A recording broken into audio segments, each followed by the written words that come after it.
এই নিকিতা রয় ২০২৫ মুভিটি এখনও অফিসিয়ালি রিলিজ হয়নি বা ফাইনাল কাহিনী প্রকাশিত হয়নি।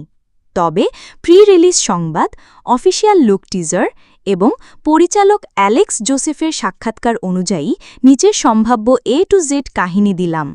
রিলিজের পর অফিসিয়াল কাহিনী চাইলে জানিও, আপডেট করে দেব।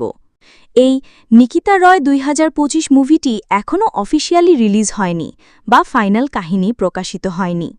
তবে প্রি রিলিজ সংবাদ, অফিসিয়াল লুক টিজার এবং পরিচালক অ্যালেক্স জোসেফের সাক্ষাৎকার অনুযায়ী নিচে সম্ভাব্য A to Z কাহিনী দিলাম।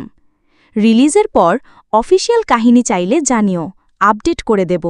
এই নিকিতা রয় ২০২৫ মুভিটি সম্পূর্ণ সম্ভাব্য কাহিনী সংক্ষেপ, স্পয়লার বেসড ড্রাফট। মুভির ধরন সাইকোলজিক্যাল থ্রিলার, মিস্ট্রি হরর।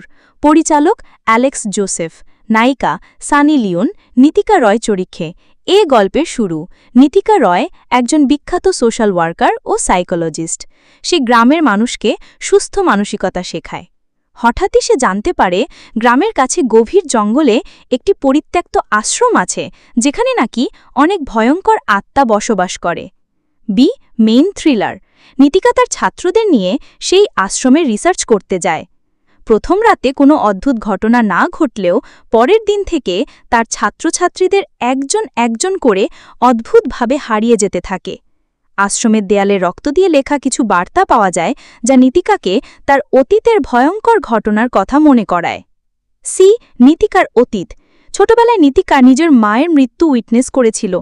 তার মা ছিল একজন অকাল্ট হিলার বা তান্ত্রিক, যিনি মানুষকে ভালো করার পাশাপাশি কালো জাদু করত। মায়ের মৃত্যু ও সেই ভয়াবহ স্মৃতি তার মনে গেঁথে থাকে, কিন্তু সে সেসবকে ভুলে সমাজ সেবা করত।